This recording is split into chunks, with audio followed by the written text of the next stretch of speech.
Abby and I work at the University of Warwick, and today is all about applying to the UK and UK universities and what that involves. And you can see here on this slide, I've given you a few clues. So primarily it will be UCAS, which is the actual platform which you apply to UK universities. So I'm going to talk to you a little bit about that, and also about the personal statement, which is something that you will hear time and time again after looking at UK universities, speaking with your university counsellors. So I'm going to take you through about 20 minutes approximately all about UCAS and the personal statement. So with no further ado, I'm actually going to talk to you a little bit about the basic information about UCAS. So UCAS actually stands for University Colleges Admission Service, UCAS for short, and it's really where the main batch of UK applications go through. So it's an online portal. It's not just for international students, it's for students all over the world to apply to UK universities.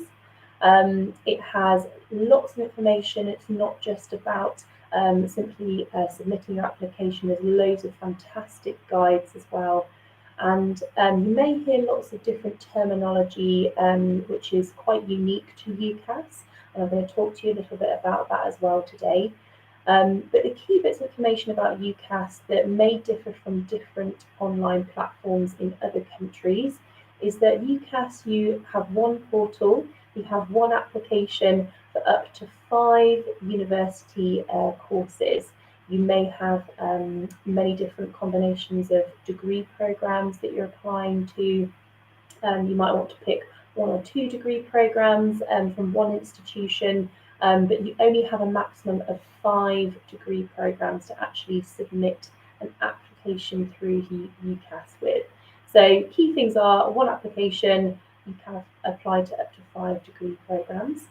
There is a small application fee. It does depend on whether you apply to just one course, 1 degree program through UCAS, or if you use that maximum of 5 university degree programs, that allowance. So yes, it does differ in terms of the application price.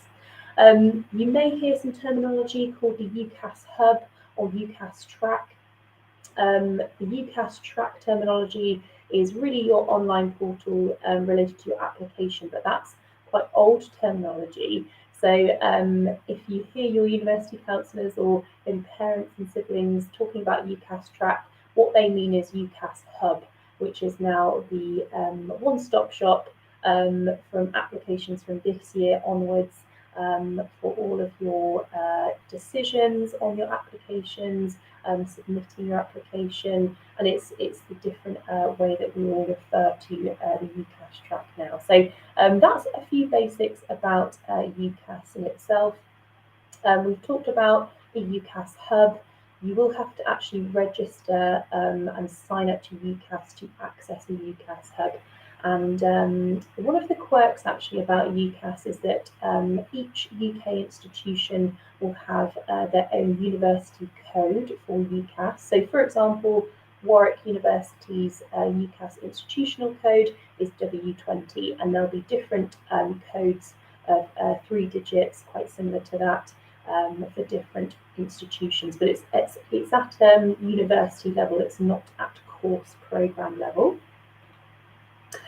So I'm going to talk to you a little bit about the building blocks of your UCAS application. So this here, as you can see, you can clearly see the kind of layered approach of information about you, about which degree programs you are going to apply to. And you may hear about some terminology about courses. And what we mean about courses is degree programs.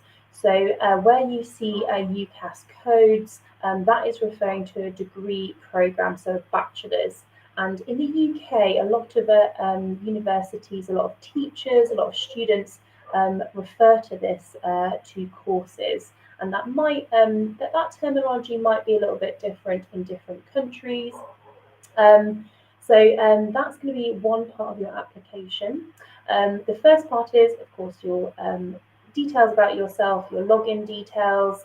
Another element will be your full educational history, so things like your previous qualifications, if maybe you've done IGCSEs, what you're currently studying, so whether it be the IB, the Italian diploma, and actually what you're predicted to achieve. So what you're going to be, when you actually finish school, what you're going to be graduating with.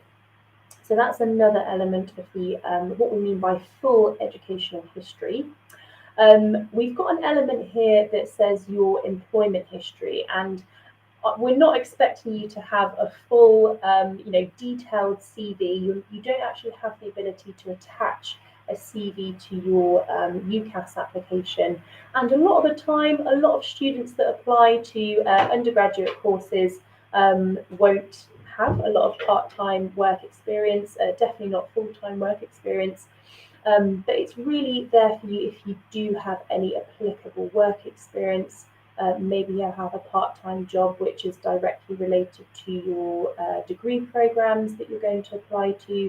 And if it is relevant, put it down. So if you're a part-time dog walker, or if you are doing a paper round, something that's not really related to applying to, for example, a life science course, it's not essential to put those things down. But if you have something that's really relevant and that you want to talk about in your personal statement, put that down in your employment history.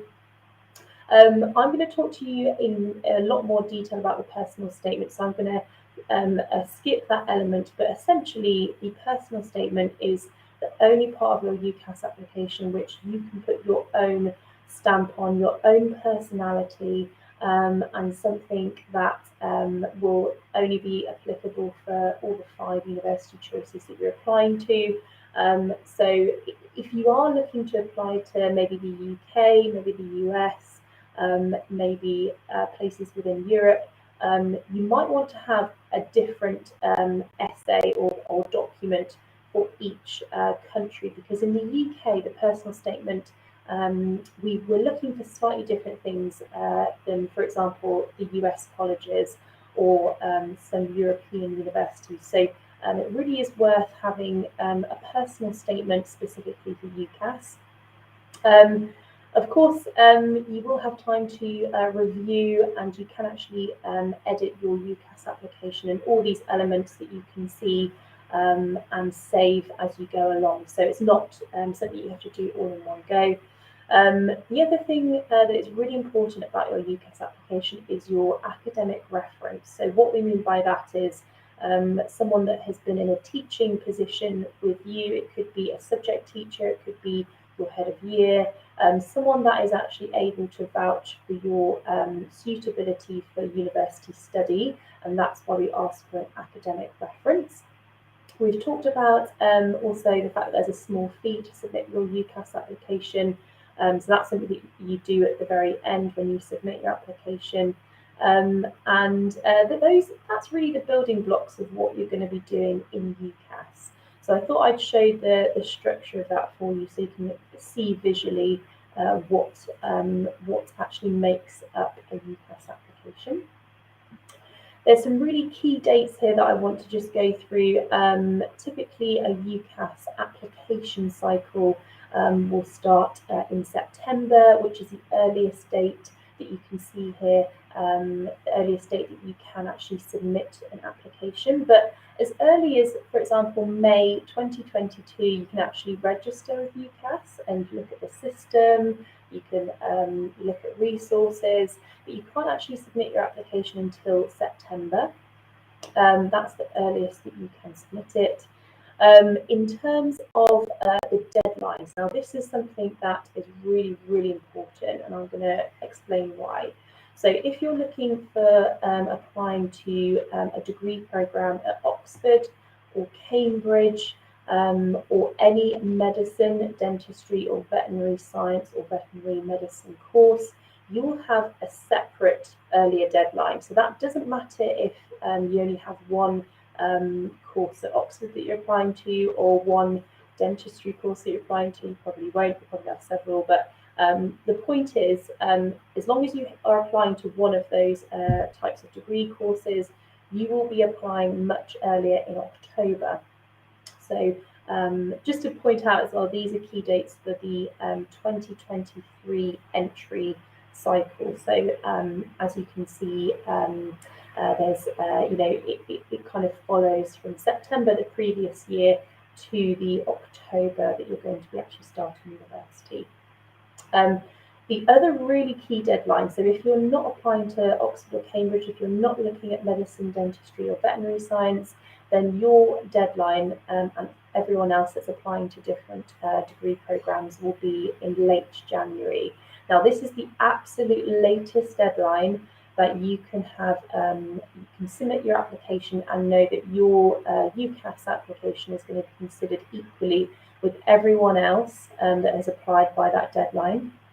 And that's a really important thing, because if you actually apply after that deadline, the universities that you're applying to have absolutely no obligation to look at your application.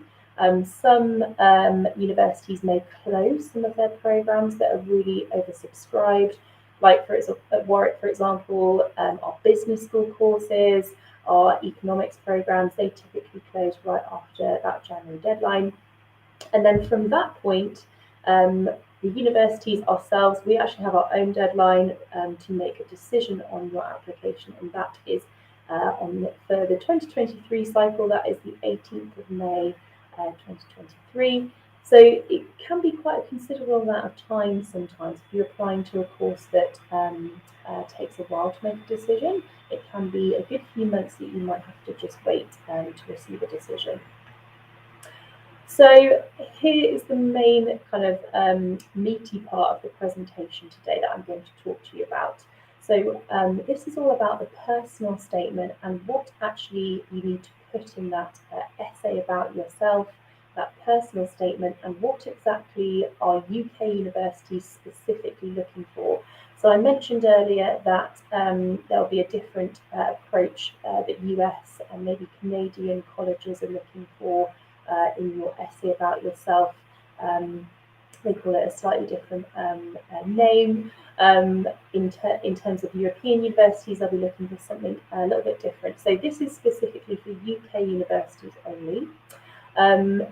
Generally, we're looking for academically suitable candidates for the degree programs that you've listed. So we're going to be looking at things like, is there a genuine interest in the degree program that you've applied for? And can you talk about the really key topics that you're going to undertake at university level? And do you have a good understanding of what you know already about that subject at school? We will also look for key indicators of academic suitability with your predicted grades or what you have achieved so far. So that's what we mean by predicted grades, as I mentioned, is what your teachers think you're going to achieve once you've finished school. So that's quite a good indicator for us to know if you're academically suitable as well. The personal statement is a really, really important element of that decision-making process. We want to see a well-written piece of writing, so we don't want bullet points, lists, and we want thoughtful paragraphs and a well-written piece of writing. And certainly all universities are going to look for a representative academic reference. So whatever you are putting in your personal statement, your reference should back that up.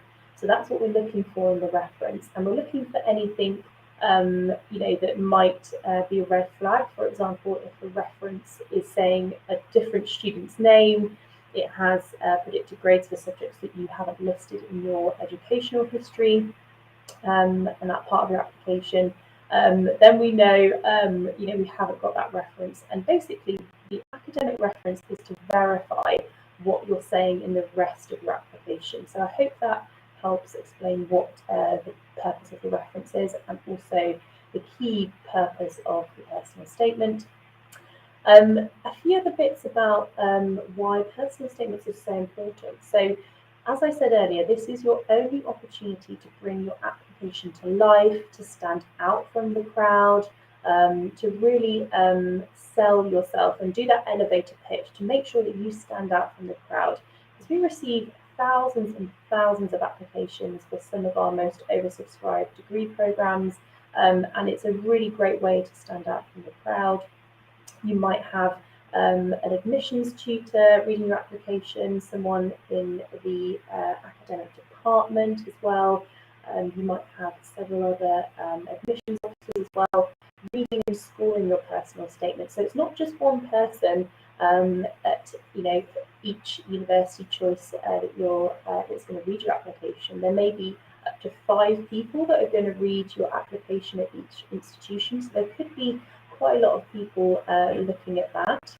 The other key thing is that most universities don't actually interview for the majority of their degree programs.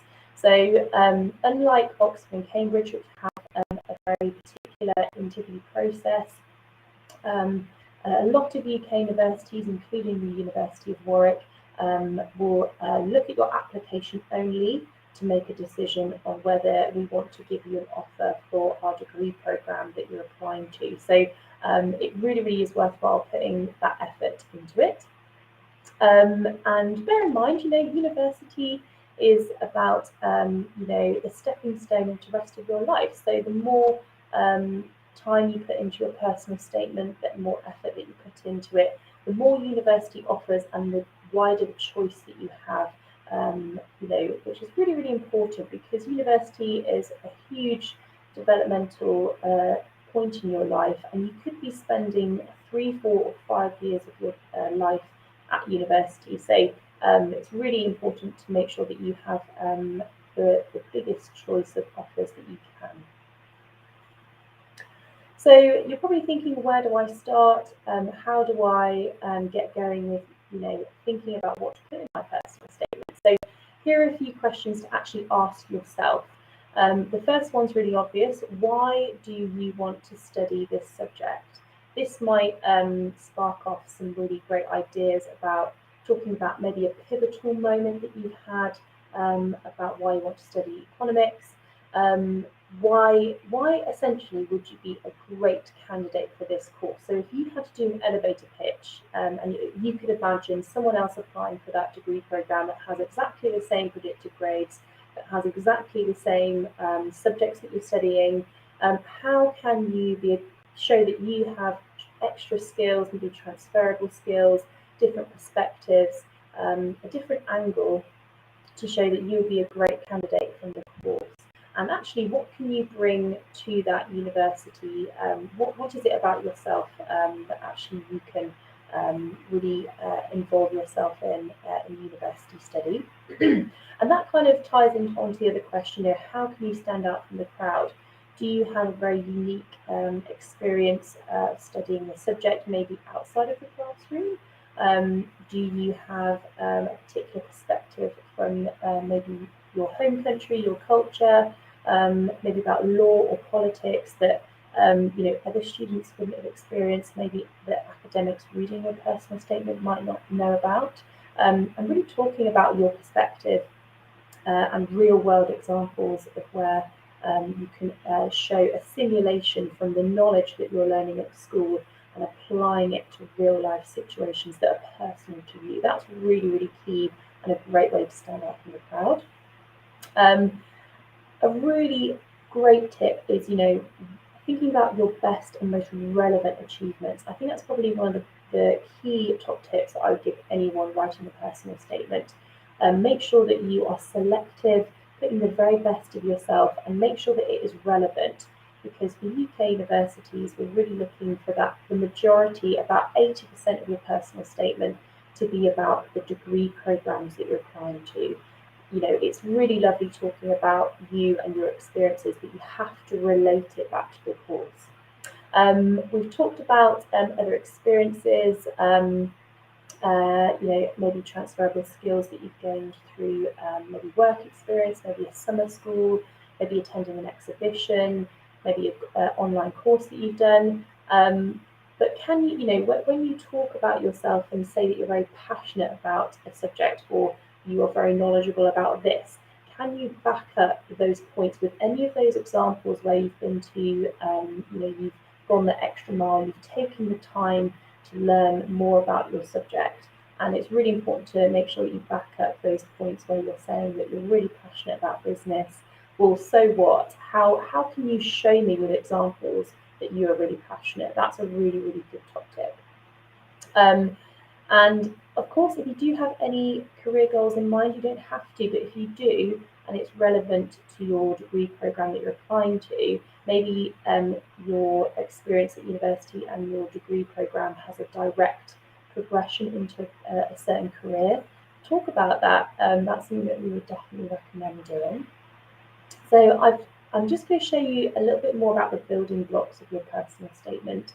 So I've already mentioned here on that seesaw that typically around 80% of your personal statement should be about why you want to study your degree course, and about 20% should be about your transferable skills, you yourself, maybe extra work experience that you have, maybe you're part of a sports team, maybe you're the captain of a hockey team, and you've developed certain leadership skills because of that, and that's something that might be relevant for studying business or management.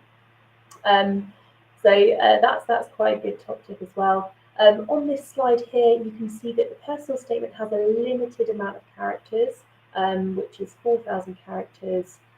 It's a free text format, so that means that there is no spell check, there's no grammar check.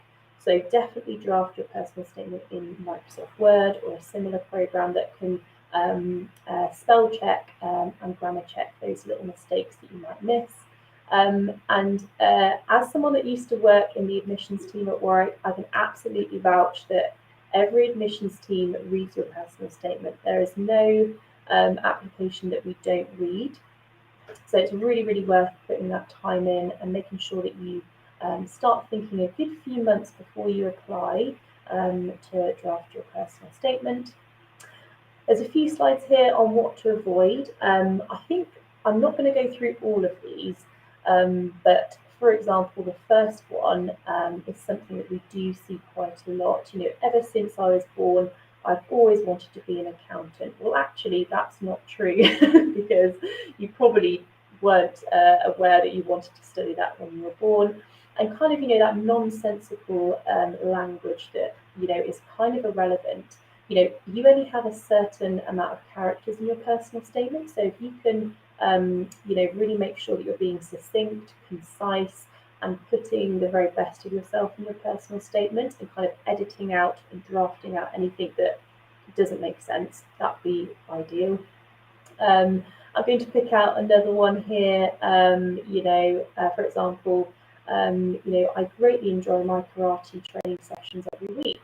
That language isn't really correct, doesn't really flow.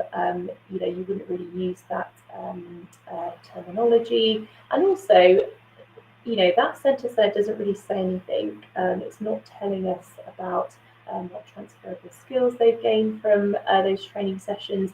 And crucially, is it relevant to your degree course? So I think the best way to make sure that you're avoiding these kind of nonsensical things, anything that's generally incorrect as well, which you will note from the third point there, the best way to make sure that you filter those out is drafting it, getting feedback from the university counsellors, getting feedback from your parents, your siblings, generally anyone, to make sure that you've got enough time to go through your personal statement with them so you can draft out all these errors or language that doesn't really make any sense. So what makes a good personal statement? So really bespoke content, as I've mentioned already. So it's a statement that's written specifically for the degree programs that you're applying to. So all of those 5 choices that you're applying to, it's bespoke for those that you're going to apply to. You want to see a really good understanding of the course. Maybe you could look at the subjects, the compulsory subjects that you're going to study in that degree program, and therefore you can actually see what is going to be relevant to talk about. So if you know that, for example, in our accounting and finance degree, there's an element of economics in there, and you know a little bit about economics and you're interested, then you can talk about that, and you can actually see the people that are going to be reading your personal statement can see that you really understand well what you're going to be undertaking at university. I've mentioned about work experience and skills gained. I'm going to talk to you a little bit about how you can relate transferable skills and your experiences to your degree course later. But yes, I just thought I'd show this slide because this is really key about what we're looking for in a really good personal statement. So this is something that I want to talk about. So how do you relate something that you want to say to your degree course that you're applying to? So definitely evidence points, maybe that you're making an analysis for any wider reading. Focus on that chosen course of study, writing about anything relevant that's really prepared you to study for your chosen degree course.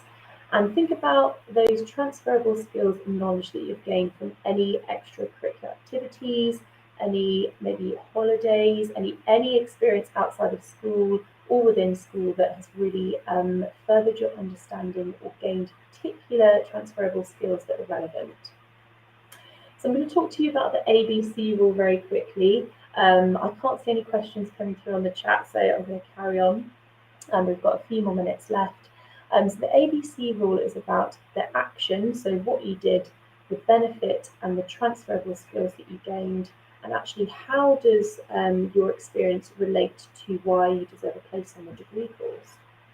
So I'm going to talk to you a little bit about someone that's been in a drama production. So if this is someone, if you're someone that's been part of a drama production, these are some of the benefits and transferable skills that I think you would have gained. So you would have gained confidence and articulation, particularly in communication, reliability, time management, skills in public speaking, creativity, of course. Another one could be you're a sports team captain, and you've developed leadership skills in management as well.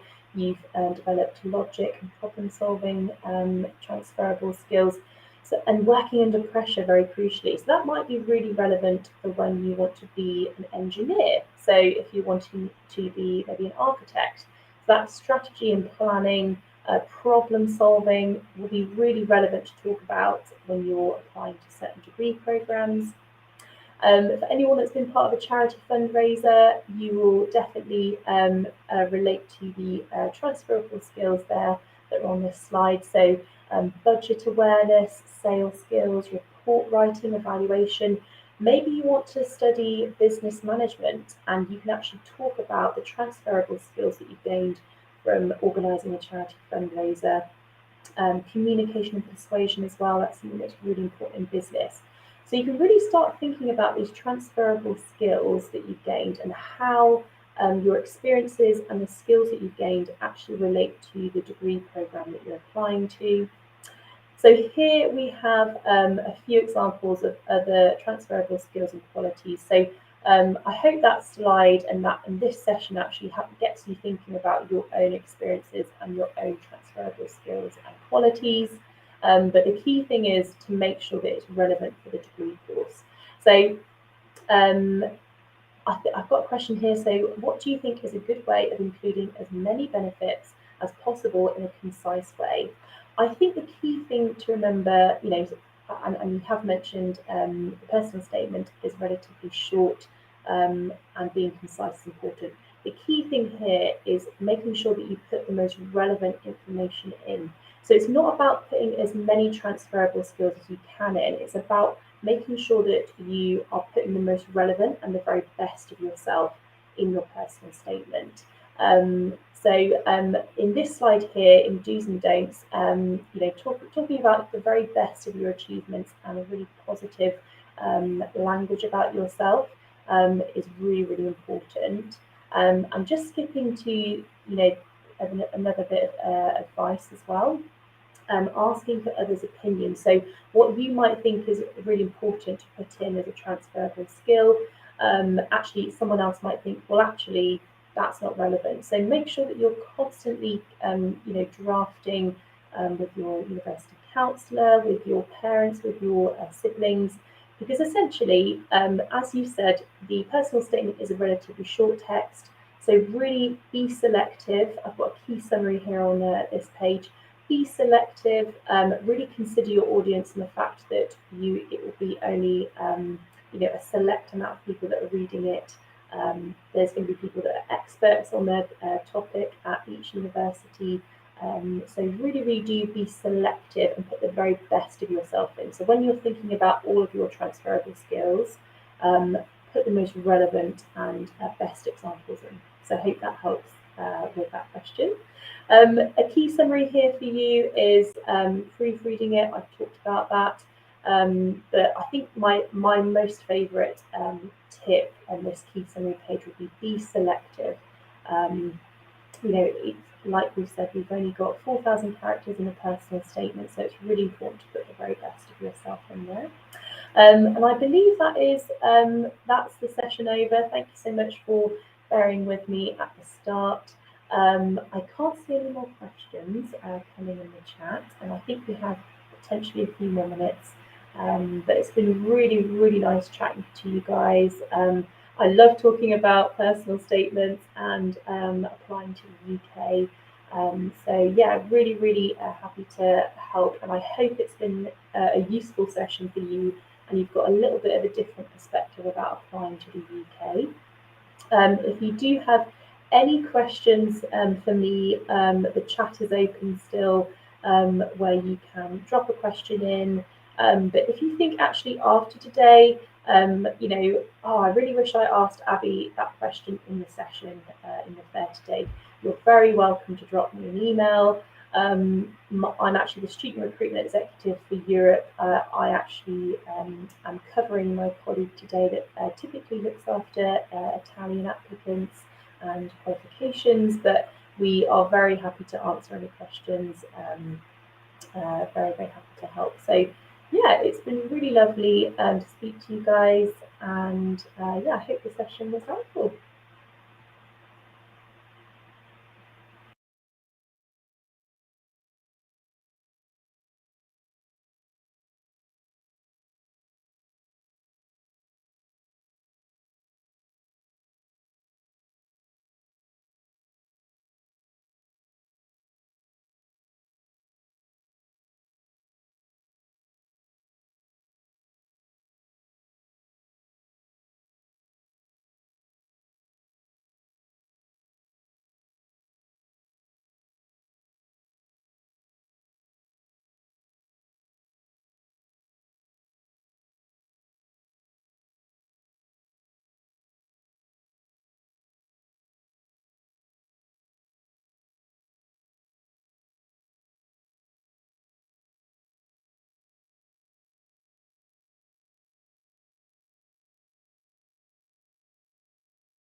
Thank you so much for your feedback. It's really appreciated, and like I said, it's been a pleasure presenting for you guys today.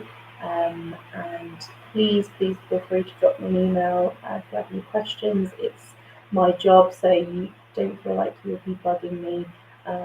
We're really happy to help with any questions that you have. So it could be anything to do with the personal statement or just generally in the UK. But yes, thanks so much for joining, and speak to you soon.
Thank you so much for your question on what makes the UCAS personal statement different from one good for US universities.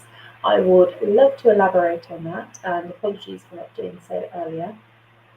So the main difference is going to be that the UCAS personal statement is mainly geared up for why you as a person are a good candidate for the five or maybe however many UK degree programs you're applying to. So really, the UK personal statement is all about the degree programs and how you are a good candidate, and it's all about the courses. So what I mean by courses is bachelor's, the US universities. So when you apply through College Board, and it's more of a statement of intent type piece of writing. There's terminology that my colleague who looks after North America will be much better explaining. But essentially, the US colleges are more about you as a person, because when you apply to US colleges, you actually don't apply to a degree program in advance. You can actually pick your majors and minors when you get to university. Whereas in the UK, our degree programs are quite prescriptive in the title. So, for example, if you are studying accounting and finance in the UK, you will apply to that degree program. There will be compulsory subjects and modules and courses that actually make up that degree. So you actually are applying, it's more subject specific in the UK. In the US, they want to know you as a person. It's all about the extracurriculars, why you as a person would be a good university student. So really, what I mean by the main differences are for the UCAS personal statement, it's program specific. So it's all about the subject that you're applying to. Whereas the US colleges that you're going to be writing that statement of intent for is more about you and the university. You're applying to the university, the institution, instead of that degree program. So I hope that makes sense.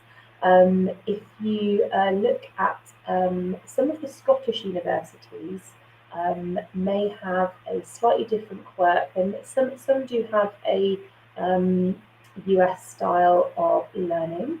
So actually, if anyone in the audience is looking at applying to a Scottish university, do some research actually at the institutions that you're going to be applying to, because in England, Wales, and Northern Ireland, you will actually, it will be a slightly different style of teaching. In Scotland, there's a lot of institutions that have a US style of learning. However, you will actually still be writing, a UCAS personal statement. So that would be my only top tip. If anyone is looking to apply to maybe Glasgow and then maybe Warwick, their degree programs in Scotland may be slightly different. So that's something to consider. But generally, what we mean by UCAS personal statement and the difference is it's program level, and US colleges will be more institutional level. So I really hope that helps. And yeah, I hope you enjoy the rest of the fair. I'll hang back just for one more minute, I think, so I can get back to my booth. But do drop by the University of Warwick booth if you have any questions. I'm more happy to help, and I hope that's been useful.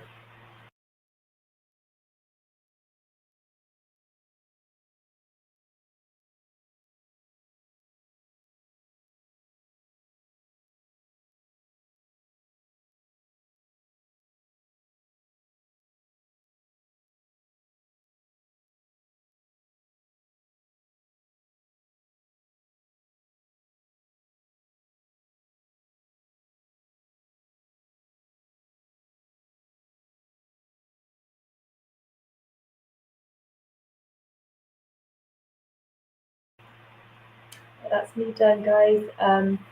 Thanks for joining and staying tuned. I hope that's really useful. And as I said, if you have any other questions after today, please do drop me an email. But otherwise, we really look forward to speaking with you soon. Bye-bye.